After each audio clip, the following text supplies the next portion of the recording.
Hello, എൻ്റെ പേര് അനുപ്രിയ. അപ്പോൾ എൻ്റെ ചാനലിൽ ഞാൻ കൂടുതലും സൈക്കോളജി റിലേറ്റഡ് ആയിട്ടുള്ള ആൾക്കാരുടെ സംസാരത്തിൽ വരുന്ന ചില പ്രോബ്ലംസ്, ഓക്കെ, അതുപോലെ ലൈഫ് സ്റ്റൈൽ റിലേറ്റഡ് ആയിട്ടുള്ള കാര്യങ്ങൾ ആണ് ചർച്ച ചെയ്യാനും ഡിസ്കസ് ചെയ്യാൻ ഉദ്ദേശിക്കുന്നത്. അപ്പോൾ നിങ്ങളുടെ സപ്പോർട്ട് ഉണ്ടാവുമെന്ന് വിശ്വസിക്കുന്നു. Thank you so much. Hi, എൻ്റെ പേര് അനുപ്രിയ. ഞാൻ കണ്ണൂർ സ്വദേശിയാണ്. ഇപ്പോഴും ഒരു കുറച്ച് കാലമായിട്ട് ഞാനിപ്പോൾ UK-ലാണുള്ളത്. ഹസ്ബൻഡിൻ്റെ കൂടെ, ഹസ്ബൻഡും മോളും ഞാനും അടങ്ങിയൊരു ചെറിയ ഒരു ന്യൂക്ലിയർ ഫാമിലിയാണ് ഞങ്ങൾ. അപ്പം എൻ്റെ യൂട്യൂബ് ചാനലിലേക്ക് നിങ്ങൾക്ക് ഏവർക്കും സ്വാഗതം. അപ്പം നമ്മൾ ഡിസ്കസ് ചെയ്യാൻ പോകുന്നത് ഇന്ന് യൂട്യൂബിൽ ഇപ്പോൾ തരംഗമായിട്ടുള്ളത് മറ്റുള്ള യൂട്യൂബേഴ്സിൻ്റെ ഫാമിലി മാറ്റേഴ്സ്, അല്ലെങ്കിൽ അവരുടെ ലൈഫിലുണ്ടാവുന്ന പ്രോബ്ലംസ്. അത് വേറെ യൂട്യൂബേഴ്സ് അതിനെ പറ്റിയിട്ട് കമൻറ്റ് പറയുക, ഡിസ്കഷൻ ഇടുക. അത് ചില ആൾക്കാർ ഹെൽത്തി ആയിട്ട് കൊണ്ടുപോകുന്നവരുണ്ട്. അതേസമയം അൺഹെൽത്തി ആയിട്ട് അതിനെ പറ്റിയിട്ട് കമൻറ്റ് പറയാനും ഒന്നുമുള്ള റൈറ്റ് നമുക്ക് ആർക്കും ഇല്ല, അല്ലേ? അങ്ങനെയാണ് പൊതുവെ നമ്മൾ വിശ്വസിക്കുന്നത്. അപ്പോൾ അങ്ങനെയുള്ളൊരു സെനാരിയോ ഇവിടെയുണ്ട്. അപ്പോൾ അമ്മയെ തല്ലിയാലും രണ്ട് പക്ഷം പറയാൻ ആൾക്കാരുണ്ട്. അപ്പോൾ അങ്ങനെയൊരു കാലഘട്ടത്തിലൂടെയാണ് നമ്മൾ പോകുന്നത്. ഇങ്ങനെ യൂട്യൂബിൽ ഇപ്പോൾ തരംഗമായിട്ടുള്ളൊരു ഫാമിലി മാറ്റർ നിങ്ങൾക്ക് എല്ലാവർക്കും അറിയാം. ഉപ്പും മുളകും ലൈറ്റിൻ്റെതാണ്. അപ്പോൾ അവർ ആദ്യം ഒളിച്ചോടി, ആദ്യത്തെ കുട്ടി ഒളിച്ചോടി. ഇറ്റ്സ് ഓക്കെ, അത് അവരുടെ ചോയ്സ്. അവർ നന്നാവുകയും ചെയ്തു. അപ്പോൾ അങ്ങനെയുള്ളൊരു കാര്യം നമ്മൾ ഓൾറെഡി കണ്ടിട്ടുള്ളതാണ്. അപ്പോൾ അതിൽ പോയി പിന്നെയും കമൻ്റ് ഇടാനും പിന്നെയും അവരെ കുറ്റം പറയാനും ഇനി ഒളിച്ചോടിയ കുട്ടിയെ പറ്റി കുറ്റം പറയാനും ഒരുപാട് ആൾക്കാരുണ്ട്.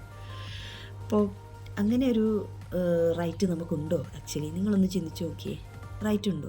അങ്ങനെ റൈറ്റ് ഉണ്ടെങ്കിൽ തന്നെ അതാർക്കാണ് റൈറ്റ്? നമ്മളെപ്പറ്റി നന്നായി ഈ ഒരു സിറ്റുവേഷൻ 2-3 സിറ്റുവേഷൻസ് ഉണ്ട്, അല്ലേ? 2 ഫാമിലി ഇതിൽ ഇൻവോൾവ് ആണ്. ഇപ്പോൾ ഒരു 3 ഫാമിലി ആയി. കാരണം ഒളിച്ചോടിയ കുട്ടിയും അവൻ്റെ ഹസ്ബൻഡും, വുഡ് ബി ആയിരുന്ന ഹസ്ബൻഡും ഒരു ഫാമിലി ആയി, അല്ലേ? ഓൾറെഡി ഈ പാരൻസിൻ്റെ 2 ഫാമിലിയും.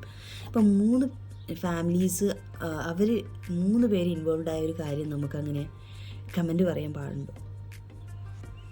ഈ കമൻറ്റ് പറയാമെങ്കിലും അത് എത്തരത്തിലുള്ള കമൻ്റ് ആയിരിക്കണം, ഇതൊക്കെ നമുക്കറിയാം. സ്റ്റിൽ നമ്മുടെ എന്തൊരു ഫോട്ടോ ഒരു സോഷ്യൽ മീഡിയ എടുത്തു കഴിയുമ്പോൾ നോക്കിക്കഴിഞ്ഞാൽ ഹണി റോസിൻ്റെ സിറ്റുവേഷൻ ആണെങ്കിൽ ഇത്രയും വഷളാവാനുള്ള കാരണം ഈ മോറൽ ബുള്ളിയിങ് ആണ്, അല്ലേ? അപ്പോൾ മോറൽ ബുള്ളിയിങ് ചെയ്യാനുള്ള റൈറ്റ് നിങ്ങൾക്ക് ആരെങ്കിലും തന്നിട്ടുണ്ടോ? ഈ മോറൽ ബുള്ളിയിങ് എന്തുകൊണ്ടായിരിക്കും? ചിന്തിച്ചിട്ടുണ്ടോ? മോറൽ ബുള്ളിയിങ് പൊതുവേ നമുക്ക് കാണാൻ പറ്റിയിട്ടുള്ളത് ലൈഫിൽ ഫ്രസ്ട്രേറ്റഡ് ആയിട്ടുള്ള ആൾക്കാർ അവരുടെ ഫ്രസ്ട്രേഷൻ തീർക്കുന്നത് മറ്റുള്ളവരുടെ ലൈഫിൽ കമൻറ്റ് പറഞ്ഞും മറ്റൊരാളെ ബോഡി ഷെയ്മിങ് ചെയ്തിട്ടുമാണ്. ഈ ബോഡി ഷെയ്മിങ് അനുഭവിക്കാത്തവരായിട്ട് ഈ കേരളത്തിൽ തന്നെ ആരും ഉണ്ടായിട്ടുണ്ടാവില്ല. അപ്പോൾ ഈ ബോഡി ഷെയ്മിങ് ചെയ്യുന്ന ആൾക്കാർ, ഈ ബാഡ് കമൻറ്റും ആയിട്ട് നമ്മളെ ഗ്രീറ്റ് ചെയ്യുന്ന ആൾക്കാരെ ഒന്ന് ശ്രദ്ധിച്ചു കഴിഞ്ഞാൽ മനസ്സിലാക്കാൻ പറ്റുമെന്ത്, അവർ ഓൾവേസ് അങ്ങനെയാണ്. അവരെ ചേഞ്ച് ചെയ്യാൻ എന്തായാലും നമുക്ക് പറ്റില്ല. അപ്പോൾ പിന്നെ അവർ ഈ കമൻറ്റ് പറയുന്നത് കേട്ട് നമ്മൾ വിഷമിക്കേണ്ട ആവശ്യമോ? അല്ലേ? ആ സമയം തന്നെ സ്പോണ്ടേനിയസ് ആയിട്ട് റിപ്ലൈ കൊടുക്കാൻ പറ്റുന്ന ആൾക്കാരുണ്ടാവും. പക്ഷെ സ്പോണ്ടേനിയസ് ആയിട്ട് ആ ബോഡി ഷെയ്മിങ് എന്താണെന്ന് മനസ്സിലാക്കാൻ ഉള്ള കഴിവില്ലാത്ത ആൾക്കാർ ഒരുപാടുണ്ട് കേട്ടോ. അവരാണ് ഈ മോറൽ ബുള്ളിയിങ്ങിൻ്റെ വിക്ടിംസ്. ഞാനൊരു എഡിറ്റിംഗ് അറിയുന്നതോ അല്ലെങ്കിൽ പ്രൊഫഷണലായിട്ടുള്ളൊരു ആളല്ല. യൂട്യൂബ് വീഡിയോസ് ഇങ്ങനെ വന്നിരുന്ന് ചെയ്യാനുള്ളൊരു മാനസികാവസ്ഥ ഉണ്ടെങ്കിൽ പോലും എഡിറ്റിങ്ങിലൊന്നും വലിയ പ്രാവീണ്യമില്ലാത്തത് കൊണ്ട് തന്നെ ഞാൻ എൻ്റെ വീഡിയോസ് വളരെ സിമ്പിളായിട്ട് ഇടാനാണ് ഉദ്ദേശിക്കുന്നത്. അപ്പോൾ അതിലുള്ള തെറ്റുകുറ്റങ്ങൾ പറയാനും ചിലപ്പോൾ ആൾക്കാർ വരാം അടിയിൽ കമൻറ്റ്. ഇനി ഇത് മൈൻഡ് ചെയ്യാണ്ട് പോകുന്ന ആൾക്കാരും ഉണ്ടാകും. കാരണം നമ്മൾ ജസ്റ്റ് ബിഗിനറല്ലേ. അപ്പോൾ എന്തും അതിൻ്റേതായ രീതിയിൽ നമ്മൾ എടുത്തു കഴിഞ്ഞാൽ മാറാവുന്ന പ്രോബ്ലംസേ ഉള്ളൂ. പക്ഷേ എങ്കിൽ നമ്മുടെ സാഹചര്യങ്ങൾ, നമ്മൾ കടന്നു പോകുന്ന സിറ്റുവേഷൻസ്, സ്ട്രഗിൾസ്, അതൊക്കെയാണ് നമ്മളെ ബാഡ് അല്ലെങ്കിൽ വളരെ മോശമായ രീതിയിൽ റിയാക്ട് ചെയ്യാനുള്ള കാരണങ്ങൾ. അതിപ്പോൾ ഈ യൂട്യൂബേഴ്സൊക്കെ ഇട്ടത് കണ്ടു കഴിഞ്ഞാൽ തന്നെ നമുക്ക് മനസ്സിലാവും ഈ പ്രോബ്ലം ഇത്രയും വഷളാക്കാൻ കാരണം ശരിക്കും പറയുമ്പോൾ വ്യൂവേഴ്സായ നമുക്കൊരു പങ്കില്ലേ? വ്യൂവേഴ്സ് ഇതിൻ്റെ അടിയിൽ പോയി കൊടുക്കുന്ന കമൻസിന് റിപ്ലൈ ആയിട്ടാണ് അവർ ഓരോ വീഡിയോ ഇടുന്നത്. അതിന് വ്യൂസ് കൂടി അവർക്ക് ലാഭം. ഇനി ഇതിൻ്റെ അടിയിൽ പോയി ബാഡ് കമൻറ്റ് ഇട്ട് കഴിഞ്ഞാൽ നമ്മുടെ ഒരു ലൈഫിലുള്ള ചെറിയൊരു ടൈം വേസ്റ്റായി. That's it. ഇനി ഈ മോറൽ ബുള്ളിങ് ഒഴിവാക്കാൻ നമ്മൾ ശ്രമിക്കുക എന്നുള്ളത് വലിയൊരു കുഴപ്പം പിടിച്ച സംഭവമാണ്. കാരണം എന്താണെന്ന് വെച്ചാൽ ഇതെന്ന് പറയുന്നത് റൂട്ടിലേ ഉള്ള ഒരു ഇഷ്യൂ ആണ്. നമ്മുടെ ഫാമിലിയിൽ നമ്മൾ കുട്ടികളെ വളർത്തുമ്പോഴും അവർക്ക് നമ്മൾ കൊടുക്കുന്ന ഇൻപുട്ടുകൾ, നമ്മൾ വീട്ടിൽ പറയുന്ന കമൻസുകൾ, അതൊക്കെ കേട്ടാണ് അവർ വളരുന്നത്.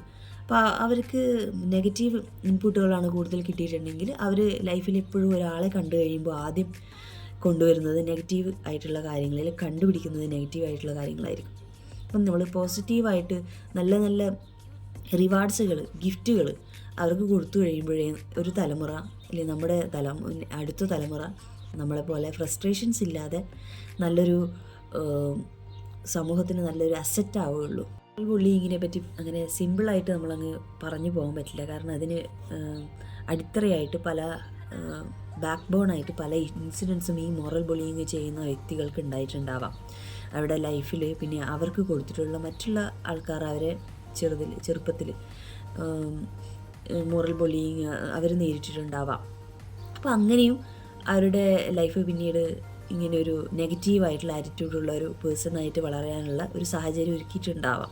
ഓക്കെ, അപ്പോൾ ഇത്രയും കാര്യങ്ങളുണ്ട്. ഈ മോറൽ ബുള്ളിങ് ചെയ്യുന്ന ആൾ എന്തുകൊണ്ട് അങ്ങനെ ആയി എന്നുള്ളത് പറയാൻ നമുക്ക് എളുപ്പമല്ല. അപ്പോൾ അതിന് ബാക്ക് ബോൺ ആയിട്ടുള്ളത് അതായത് കുട്ടിയുടെ ഫാമിലി. മെയിനായിട്ട് നമുക്ക് കുട്ടികളെ കൺട്രോൾ ചെയ്യാൻ പറ്റുന്ന ഗ്രൂപ്പുകളുണ്ട് അല്ലേ? ആ ടൈമിൽ നമുക്ക് അതായത് കുട്ടികളെ സമൂഹത്തിനൊരു അസറ്റായിട്ട് കൊണ്ടുവരാൻ നമ്മുടെ പാരൻസ് ശ്രമിച്ചാൽ മാത്രമേ കുട്ടി ആ ഒരു ലൈഫിൽ ഉടനീളം അല്ലെ വലുതാവുമ്പോൾ കാണിക്കുകയുള്ളൂ. അപ്പോൾ തൽക്കാലം ഈ മോറൽ ബുള്ളിങ്ങിനെ പറ്റിയിട്ടുള്ള ഈ ഒരു വീഡിയോ ഞാനിവിടെ വൈൻഡപ്പ് ചെയ്യാനാണ് ഉദ്ദേശിക്കുന്നത്. Thank you so much.